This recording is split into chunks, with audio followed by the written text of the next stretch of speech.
Bonjour tout le monde, je vous remercie d'être si nombreuses et si nombreux à nos 5e assises de l'Institut Émilie du Châtelet, qui est un institut pour le développement et la diffusion des études sur les femmes, le sexe et le genre.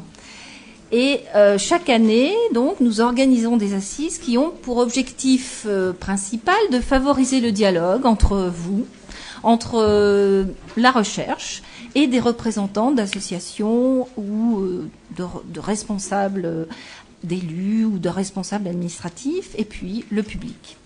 Donc avant de vous rappeler quelques éléments sur qu'est-ce que cet Institut Émilie du Châtelet, et qu'est-ce que c'est ce format assise, et avant d'introduire plus précisément le thème et pourquoi nous l'avons choisi de ces nouvelles assises, je voudrais faire un mot de remerciement pour l'Université de Paris-Denis Diderot, qui est membre de la Fédération de recherche de l'Institut Émilie du Châtelet et qui nous permet de nous réunir dans ce magnifique amphithéâtre Buffon. Je voudrais remercier aussi le site Égalité, qui est un journal en ligne et qui est, comme l'année dernière, partenaire de cet événement aujourd'hui.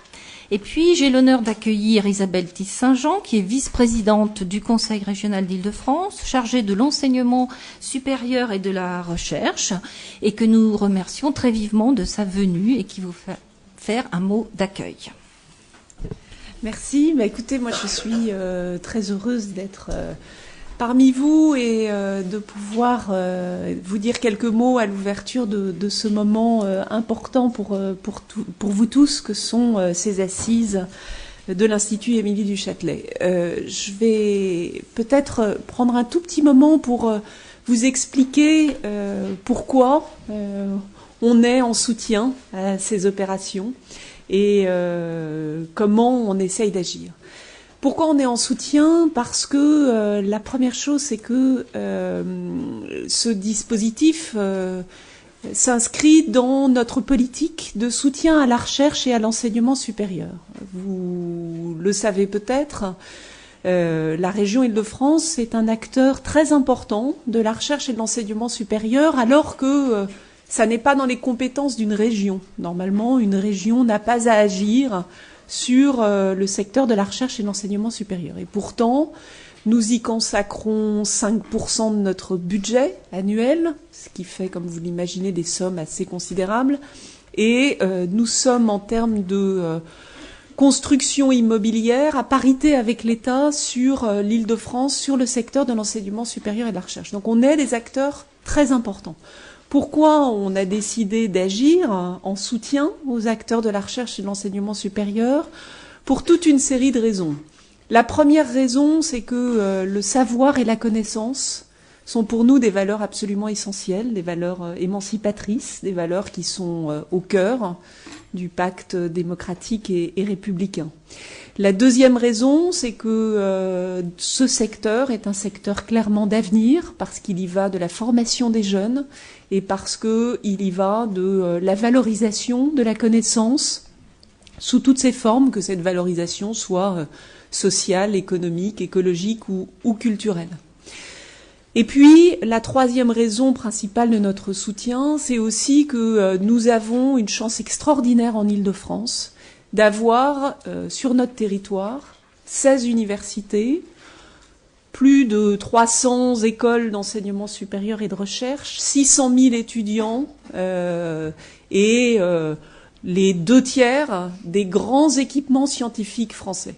Ce qui fait de nous la première région européenne de recherche, avec un vivier de personnalités scientifiques tout à fait extraordinaires. Et je ne sais pas si vous vous souvenez de ces mots extrêmement malheureux qu'avait eu Nicolas Sarkozy lorsqu'il était président, où il avait expliqué que les prix Nobel étaient les arbres qui cachaient la médiocrité de la science française.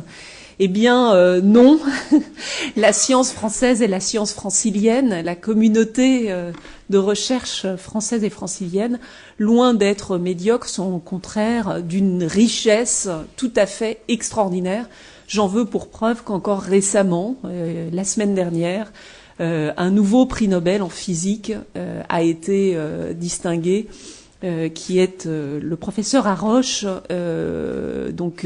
scientifique francilien. Donc nous avons une chance incroyable d'avoir ce vivier de chercheurs dans la région Île-de-France et d'institutions extrêmement prestigieuses dans la région Île-de-France. Et je crois que ça nous donne une responsabilité particulière pour venir en soutien auprès de la communauté de recherche. Venir en soutien auprès de la communauté de recherche, je crois que ça passe notamment, et c'est toute la politique qu'on mène avec ces domaines d'intérêt majeur, et je vais y revenir un tout petit moment, ces domaines d'intérêt majeur qui sont des réseaux de chercheurs sur l'ensemble de l'Île-de-France, sur une thématique donnée. Et nous sommes absolument convaincus qu'il est un impératif de faire travailler au niveau de l'ensemble de la région Île-de-France les chercheurs sur des thématiques, mais dans toutes les institutions, et de casser les barrières institutionnelles qui aujourd'hui cloisonnent les gens dans des institutions différentes, et que notre rôle, c'est de construire l'entité région Île-de-France. Pour ça, nous avons un instrument qui s'appelle les domaines d'intérêt majeur, et qui sont donc, sur des séries de thématiques, des financements donnés à la communauté scientifique pour travailler une question. Avec cette idée donc de réunir l'ensemble de la communauté scientifique de l'Île-de-France, et puis par ailleurs, le deuxième mot-clé, c'est de faire confiance à la communauté scientifique. C'est-à-dire que une fois que nous avons identifié ces réseaux de recherche, eh bien, nous faisons confiance et nous laissons ces réseaux de chercheurs travailler, expertiser les projets et financer telle ou telle recherche qui leur apparaît comme plus judicieuse que telle autre. Et ça, je crois que c'est aussi un mot-clé tout à fait important, celui de la confiance à la communauté scientifique, parce que la communauté scientifique, alors j'entends par scientifique au sens très large, j'entends académique et de recherche, est une communauté qui a un ressort profond, qui est celui de la motivation. Les gens adorent leur métier, sont très profondément engagés, et donc il faut leur faire confiance, il faut leur donner la possibilité de chercher. Et donc c'est ça qu'on essaye de faire avec ces domaines d'intérêt majeur. Nous les avons créés au cours du temps, ces dernières années, et l'an dernier, nous avons relabellisé l'ensemble de nos domaines d'intérêt majeur, ce qui a demandé à la communauté scientifique francilienne un gros travail. Et donc, parmi ces 16 domaines d'intérêt majeur, nous avons relabellisé un DIM dans lequel le centre Émilie du Châtelet, l'Institut Émilie du Châtelet, est pleinement associé. Puisque c'est un DIM, un domaine d'intérêt majeur sur genre, inégalité et discrimination. Donc c'est un projet dans lequel l'Institut Émilie du Châtelet se trouve complètement associé. L'autre raison qui fait que nous sommes en soutien à cette opération, c'est évidemment, vous vous en doutez, l'importance qu'a pour nous cette problématique du genre, cette problématique aussi de la discrimination, des inégalités. Et le conseil scientifique sur lequel je me suis appuyée a estimé qu'il était nécessaire de rapprocher deux projets, celui qui était porté par l'ancien DIM autour d'Émilie du Châtelet et celui qui était porté par des acteurs autour de la discrimination, et de rapprocher ces deux entités pour essayer de les faire travailler ensemble. Donc ça veut dire qu'il n'y a pas fusion totale, mais il y a rapprochement de façon à ce que des nouvelles perspectives de recherche soient dessinées. Toutes ces thématiques sont pour nous évidemment des thématiques politiques prioritaires. Ça fait partie de nos priorités politiques, de réfléchir sur ces questions-là. D'y réfléchir aussi, et ça avait fait l'objet de certains de vos débats l'an passé, d'y réfléchir y compris à l'intérieur du secteur de l'enseignement supérieur et de la recherche. On sait que trop souvent, cette problématique est une problématique masquée, que trop souvent il y a un impensé, et je finirai juste pour vous illustrer à quel point C'est une problématique importante. Vous connaissez la problématique de la perte d'attractivité des carrières scientifiques en général et en particulier pour les jeunes femmes. Et il y a eu l'an passé un élément tout à fait étonnant qui s'est produit et qui est le suivant et qui plus que jamais m'a convaincu de la nécessité d'avoir une réflexion sur ces questions et de venir en soutien auprès de ceux et celles qui y travaillent. Nous avons un dispositif d'accueil de grandes personnalités scientifiques en Île-de-France que nous finançons pendant 1 an. Ça s'appelle les chaires Blaise Pascal. Et tous les ans, nous finançons 4 grandes personnalités qui viennent travailler dans un établissement francilien. Jusqu'à présent, l'essentiel des lauréats étaient des hommes. Et régulièrement, nous envoyons des messages en disant « Nous souhaitons des candidatures féminines et nous souhaitons des lauréates féminines ». Évidemment, le jury était souverain, le jury scientifique était souverain et décidait en fonction des dossiers scientifiques. L'an dernier, le jury, une grande partie des membres du jury ont, pour une raison ou pour une autre, quitté leurs fonctions. Il a fallu renouveler le conseil scientifique. Et en accord avec l'État, qui porte avec nous ce dispositif, nous avons décidé de rendre ce jury paritaire, ou de le faire aller vers la parité, de la même manière que le conseil scientifique qui m'accompagne dans l'évaluation des politiques publiques et qui, par exemple, a relabellisé les DIM, ce conseil scientifique est paritaire. Donc nous avons décidé que le conseil scientifique des chaires Blaise Pascal serait paritaire ou quasi paritaire, puisque le renouvellement ne permettait pas d'atteindre la parité exacte. Eh bien, la traduction de cette parité dans le jury a été le fait que cette année, parmi les 4 lauréats, eh bien, il y a 2 femmes, dont une prix Nobel de médecine. Donc les femmes existent, les femmes scientifiques existent.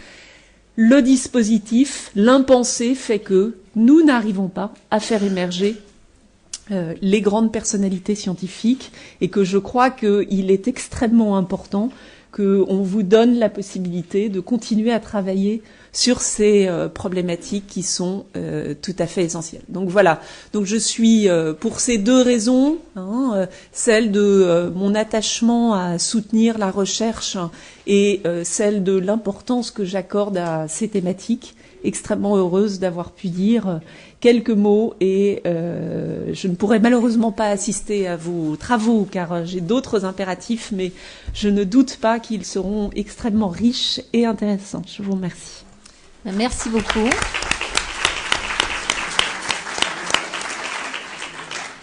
Donc je passe la parole à Catherine Louveau, qui est sociologue, professeure en STAPS. Alors STAPS, c'est Sciences et techniques des activités physiques et sportives. Elle est professeure à l'université de Paris-Sud et elle est membre du comité de direction de l'Institut Émilie du Châtelet et elle va vous présenter en quelques mots l'Institut et le format assise. Bonjour, donc oui, l'Institut Émilie du Châtelet, de son nom complet, pour le développement et la diffusion des recherches sur femmes, sexe et genre, comme l'a dit Florence Rochefort tout à l'heure, existe depuis 2006 sous l'impulsion de la région Île-de-France, qui l'a reconnu comme domaine d'intérêt majeur. Et depuis 2012, ainsi que ça a été dit, l'IEC pilote donc le pôle genre du domaine d'intérêt majeur labellisé par la région, qui s'appelle Genre, Inégalité et Discrimination, donc on raccourcit en GID, aux côtés donc de l'ARDIS, qui est en charge du pôle discrimination. Alors, l'IEC est structuré en fédération de recherche, abrité par le Muséum national d'histoire naturelle, et il regroupe 17 donc grandes institutions de recherche et d'enseignement supérieur, à la fois nationales et régionales. L'IEC constitue un réseau pluridisciplinaire sur femmes, sexe, genre, ce qui est une condition indispensable pour l'avancée des travaux et des réflexions sur ces questions justement des sexes, du genre, des inégalités, et pluridisciplinaire puisque l'IEC couvre au sein de son conseil de direction ou du conseil scientifique d'ailleurs, j'allais dire tout le champ des disciplines scientifiques, en tout cas un grand nombre, et les mettre en dialogue aussi, la biologie, les sciences humaines, les sciences sociales, les disciplines artistiques, le droit, et évidemment beaucoup de points de suspension. Beaucoup d'autres, je veux dire. Alors, quels sont les objectifs de l'IEC? Tout d'abord, développer la recherche dans ce domaine, donc femmes, sexe, genre. Alors concrètement, ça se traduit comment? Par exemple, par l'attribution chaque année d'allocations doctorales et post-doctorales donc à de jeunes chercheurs, par l'organisation d'une journée jeune recherche qui permet justement de faire connaître ces travaux, qui permet donc aux thèses en cours, aux doctorants de communiquer donc et de présenter leurs résultats, leurs connaissances. Cette année, la prochaine aura lieu donc en janvier 2013. Il y a aussi donc l'organisation d'un séminaire mensuel intitulé donc Sexe et genre, séminaire interdisciplinaire, où sont présentés justement des travaux de chercheurs, tout aussi bien dans le domaine des sciences de la vie, des sciences humaines, des sciences sociales. Le prochain aura lieu le jeudi 18 octobre 2012, et c'est Catherine Deutsch qui présentera donc ces travaux. Alors, objectif de l'IEC aussi, valoriser la recherche, informer, communiquer. Comment s'y prend-on concrètement? Eh bien, par exemple, à travers les grandes conférences de l'IEC, un samedi par mois. Alors, dans ces grandes conférences, le programme, donc vous l'avez sans doute trouvé sur les tables, voilà. Donc, la prochaine grande conférence sera celle de Fatou Sow, qui est une sociologue, donc, du CNRS, voilà. Ensuite, il y a les colloques de l'IEC. Alors, il y a eu en 2010, par exemple, le congrès, donc, sur les hommes féministes, un ouvrage, donc, est en préparation. En 2011, Mon corps a-t-il un sexe? Les enregistrements de ce colloque donc sont d'ores et déjà mis en ligne, et il y a aussi une publication en préparation. En 2012, il y a eu un colloque genre et éthique. En 2013, nous allons faire un colloque en juin 2013, genre et discrimination. Valoriser, communiquer, c'est aussi donc effectuer des traductions de grandes œuvres, plus exactement.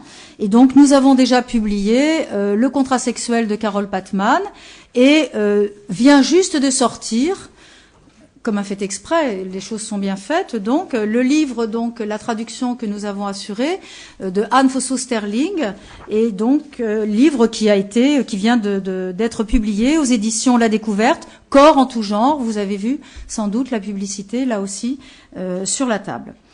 Nous finançons aussi, nous donnons en tout cas une aide à des manifestations scientifiques. Et puis il y a aussi, par exemple, le café de l'Institut Émilie du Châtelet, qui est organisé aussi très périodiquement. Et la prochaine séance portera sur... son thème, c'est « Jusqu'à quand le théâtre sera-t-il une affaire d'hommes ?» Elle aura lieu le 30 octobre 2012. Je n'ai pas évidemment indiqué toutes nos activités, mais les majeures, on va dire.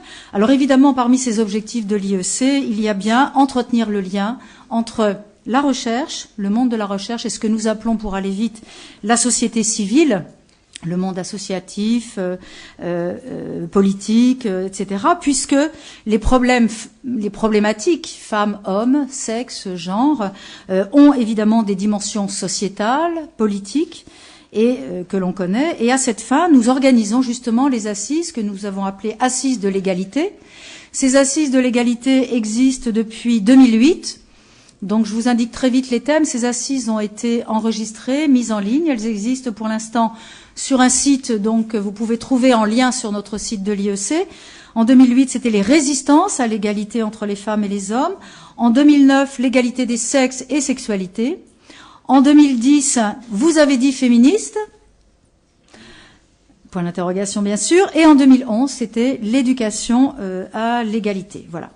Donc, ces événements, encore une fois, sont en ligne. Vous trouverez ça en lien avec notre site. Alors, cette année, les 5e assises, donc, comme on l'a indiqué tout à l'heure, pourquoi ce thème, le genre, à quoi ça sert? Eh bien, Florence Rochefort, donc notre présidente, va dire un mot. Donc, Florence Rochefort, qui est historienne, chercheuse au CNRS et présidente de l'Institut Émilie du Châtelet, va maintenant vous présenter les assises de cette année. Et pourquoi ce thème? Un tout petit mot très pratique, en fait. Nos assises sont, comme chaque année, enregistrées. Nous vous le redirons. Mais si vous ne souhaitez pas, si vous ne voulez pas que votre image puisse apparaître au cours des débats, puisqu'il y a des moments où il y aura des débats avec la salle, il faut nous signaler donc voilà votre volonté afin que évidemment on prenne des précautions par rapport aux images. Voilà. Bon, merci beaucoup Catherine Louveau.